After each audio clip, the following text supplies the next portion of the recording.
नमस्कार. Lush landscape मध्ये तुमचं स्वागत आहे. आपण आतापर्यंत ॲन्युअल लँडस्केपिंगची झाडं होती त्याच्यावर व्हिडिओज करत होतो. त्या झाडांची वैशिष्ट्य, त्याची निगा कशी राखायची, हे सगळं आम्ही तुम्हाला आमच्या व्हिडिओजद्वारे तुम्हाला सांगितलं.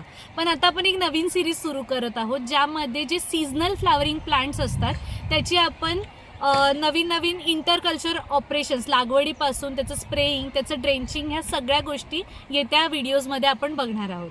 त्यातली काही झाडं जी असतात त्याची नावं सरळ सांगतो. त्यामध्ये झेंडू असणार आहे, शेवंती असणार आहे, सालवी असणार आहे. सालव्यामध्ये 3 प्रकारचे कलर्स असणार आहेत, व्हाईट, रेड, पर्पल. त्यामध्ये अजून जिरेनियम असणार आहे, बिगोनिया असणार आहे, गॉम्फ्रेन असणार आहे, सिलोसिया असणार आहे. असे खूप सारे प्रकारचे फ्लॉवर्स असणार आहेत.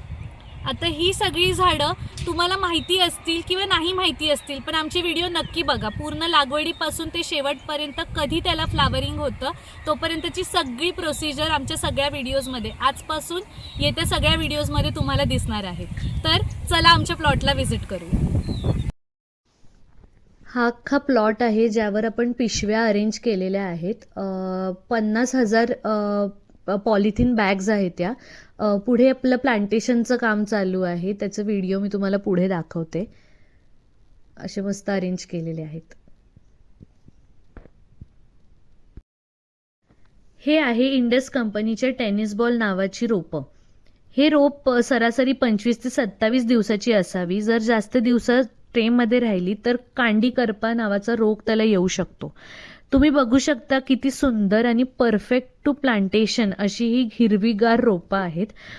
सरासरी 150 कप एका ट्रेमध्ये असतात, म्हणजे 150 रोपं. आणि ह्याला मस्त पांढरी मुळं आलेली आहेत, तुम्ही बघू शकता. काही फोटोज जे प्लांटेशन करायच्या आधी रोपं आलेली त्याची फोटो दाखवते.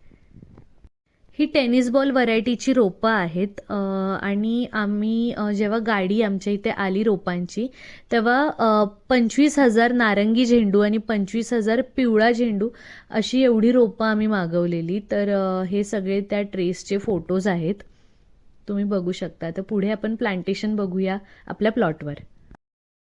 ह्या पॉलिथिन ग्रो बॅग्स आहेत 8 बाय 8 इंचाच्या. ह्यामध्ये आपण रोपांची लागवड करणार आहोत. 200-200चे पॅचेस आपण केलेले आहेत. आणि ह्या अख्ख्या प्लॉटवर 50,000 पिशव्या आहेत, ज्यामध्ये माती, लाल माती आणि शेणखत मिक्स करून भरलेलं आहे.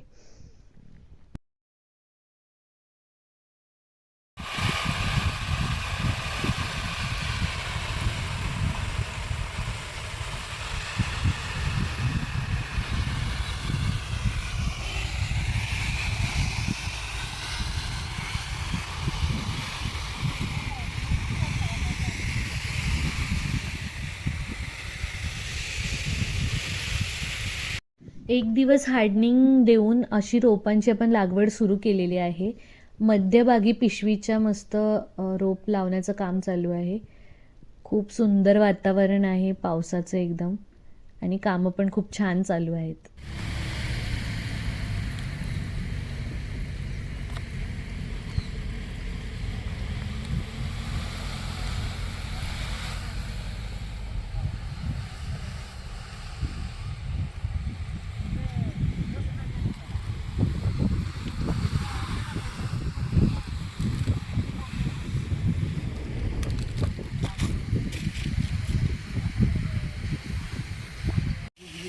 असे प्रत्येक पिशवीच्या सेंटरला रोपांची लागवड केलेली आहे.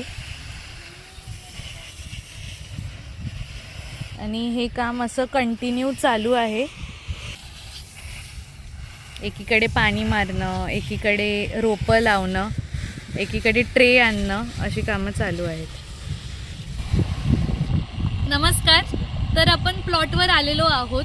सर, काय सांगाल ह्या प्लॉटबद्दल तुम्ही? आपण ज्याप्रमाणे सांगितलं होतं त्याप्रमाणे आपण 50,000 झेंडूच्या रोपांची लागवड ही पिशवीमध्ये केलेली आहे. आणि त्यामध्ये 25,000 हा येलो मॅरीगोल्ड आहे आणि 25,000 हा ऑरेंज मॅरीगोल्ड आहे. अच्छा, माझा प्रश्न तुम्हाला असा होता की आपण शेड्यूल असतो एक, म्हणजे रोपं येतात, त्यानंतर ड्रेंचिंग कितव्या दिवशी, स्प्रेइंग कितव्या दिवशी, तर तुमचा शेड्यूल काय आहे? नक्कीच. नर्सरीमधून ज्यावेळेस आपल्या इकडे रोपं येतात तर आपण त्यांना 2 दिवस हार्डनिंगसाठी ठेवले जातं. तर ती का ठेवली जातात, तर त्या रोपांना तिकडच्या वातावरणातून आपल्या इकडच्या वातावरणात सेट होण्यासाठी 2 दिवस आपण टायमिंग देतो. त्यानंतर त्यांचं प्लांटेशन आपण केलं जातं. आणि ड्रेंचिंग कितव्या दिवशी, स्प्रेइंग कितव्या दिवशी? पहिल्या दिवशी प्लांटेशन केल्यानंतर ना आपण 2 तास पाणी सोडून देतो त्यांना, ज्याला की आपण आंबवणे असं म्हणलं जातं. त्यानंतर दुसऱ्या दिवशी आपण फर्स्ट ड्रेंचिंग दिली जाते. 1 दिवसाचा गॅप ठेवून तिसऱ्या दिवशी फर्स्ट स्प्रेइंग दिलं जातं. दुसरा प्रश्न माझा असा आहे की आपण एरवी बघतो, म्हणजे कॉमनली आपण सॉईलमध्ये प्लांटेशन झेंडूचं करतो, म्हणजे गावाकडे वगैरे कुठेही बघा, पण पिशवीत करण्याचा नक्की कॉन्सेप्ट काय, म्हणजे का पिशवीत आपण केलेलं आहे इकडे? बरोबर, खूपच चांगला प्रश्न आहे. ज्यावेळेस आपण मातीमध्ये झेंडूच्या पिकांची अन्यथा वेगळ्या काही पिकांची ज्यावेळेस लागवड करतो, त्यावेळेस त्यांना त्यांच्या मुळांना वाढ होण्यासाठी, मुळं पसरण्यासाठी जास्त वाव मिळाला जातो. त्याप्रमाणे पिशवी ज्यावेळेस आपण करतो त्यावेळेस खूप सारे चॅलेंजेस येत असतात. तर ज्यावेळेस आपल्याला लँडस्केपिंग हे करायचं असते, सीझनल लँडस्केपिंग करायचं असतं, त्यावेळेस पिशव्यांमधल्या झेंडूचा आपल्याला चांगला वापर होतो.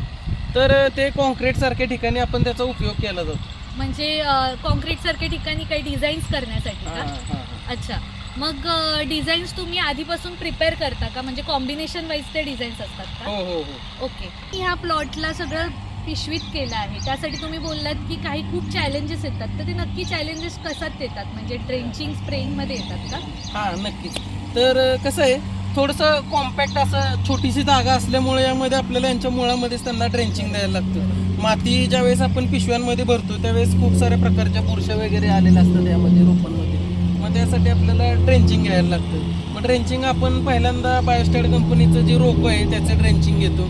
त्यानंतर पांढऱ्या मुळ्यांची वाढ होण्यासाठी आपण ह्युमिक ॲसिड घेतलं जातं. एक कीटकनाशक आपण त्यामध्ये वापरलं जातं. त्यामध्ये ॲडमायर वापरतो आपण, इमॅडोक्लोप्रिड नावाचं जे आहे ते. मग असं करता करता थोडंसं आपण खताचं पण देतो, 1448 पहिल्यांदा देतो थोडंसं फुटव्यासाठी. असं असतं आपलं पहिलं ड्रेंचिंग असतं. ह्या ड्रेंचिंगचं तुम्ही म्हणजे नक्की काय काय ते ॲड करतायत ह्याचा व्हिडिओ तुम्ही दाखवाल का पुढे? हो, यापुढे आपण प्रसारित करू. आपल्या मेरीगोल्ड प्लॉटसाठी पहिली ड्रेंचिंग म्हणजे आळवणी आपण घेणार आहोत, त्यासाठी काही औषधं आता आपण मिक्स करणार आहोत. हे आहे रोको, एक सिस्टमिक फंजिसाईड. ह्यामुळे काही फंगस अटॅक जो रोपाला झालेला असतो, म्हणजे आपल्या हातामुळे किंवा मातीमुळे, तर ते त्याच्यापासून बचावासाठी आपण वापरतो. 20 ग्राम प्रति पंप. दुसरं आहे 1261. हे वॉटर सॉल्युबल फर्टिलायझर आहे. ह्याने रोप जे असतं त्याला फुटवा देण्यासाठी मदत करतं. प्रमाण 40 ग्रॅम प्रति पंप आपण वापरतो. तिसरं आहे ॲडमायर. हे आहे सिस्टमिक इन्सेक्टिसाइड. ॲक्टिव्ह इन्ग्रेडियंट इमॅडोक्लोप्रिड आहे. हे झाडाला आतून व बाहेरून किडीपासून प्रोटेक्शन देतं. सरासरी 4 ग्रॅम प्रति पंप असा आपण ह्याचा वापर करतो. पावडर असं ग्रॅन्युअल, बारीक ग्रॅन्युअल फॉर्ममध्ये हे असतं. त्याच्यानंतर आहे ह्युमिक ॲसिड. ह्युमिक ॲसिड हे रोपाच्या पांढऱ्या मुळांना वाढवण्याचं काम करतं, म्हणजे पांढरी मुळं जी आपल्याला दिसतात ते वाढवण्याचं काम हे करतं. 30 ml प्रति पंप असं माप आहे.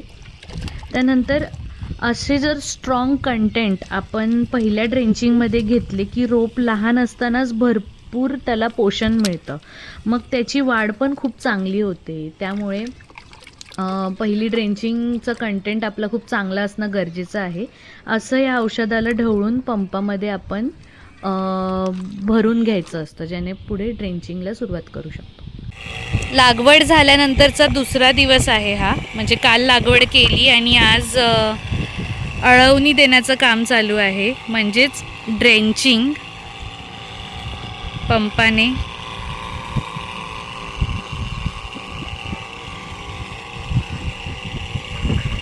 अख्खा झेंडू हा पिशवीमध्ये लागवड केलेला आहे.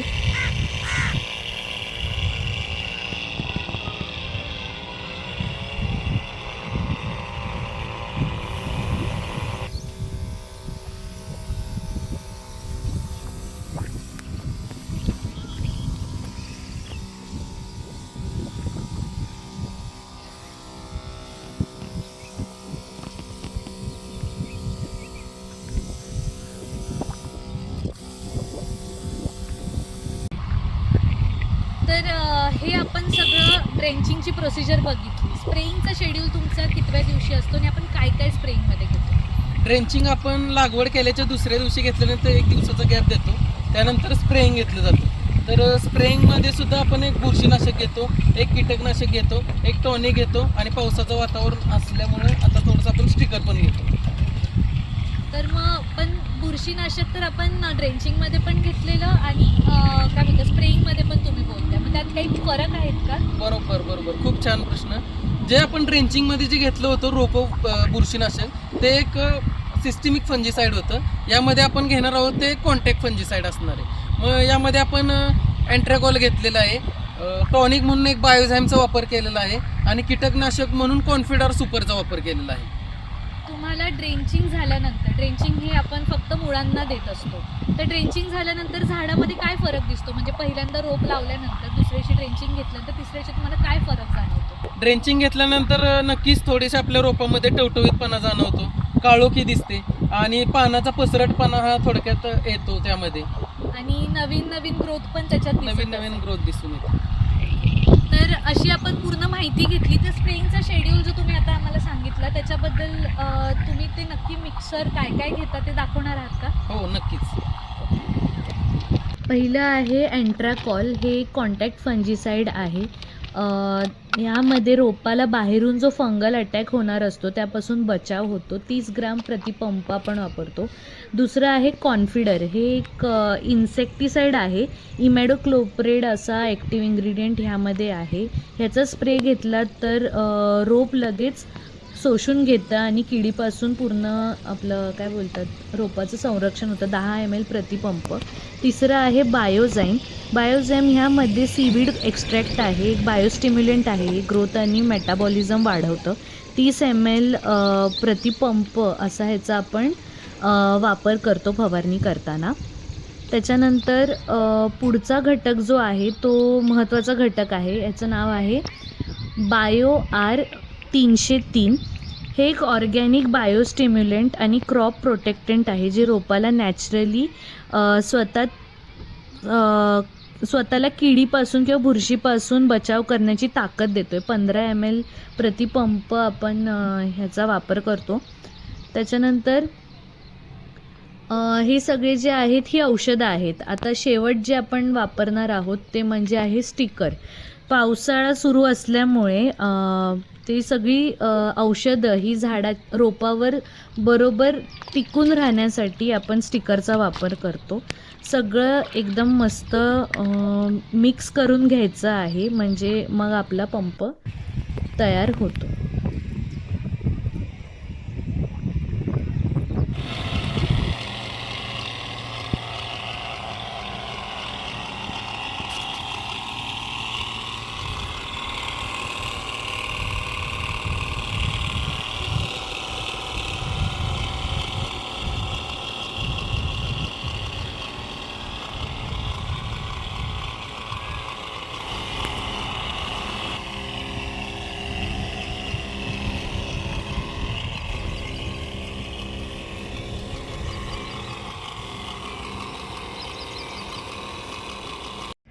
तर हा होता आमचा 5 दिवसाचा शेड्यूल. म्हणजे झेंडूच्या लागवडीपासून पहिलं ड्रेंचिंग, पहिलं स्प्रेइंग कसं काय शेड्यूलप्रमाणे घेतलं.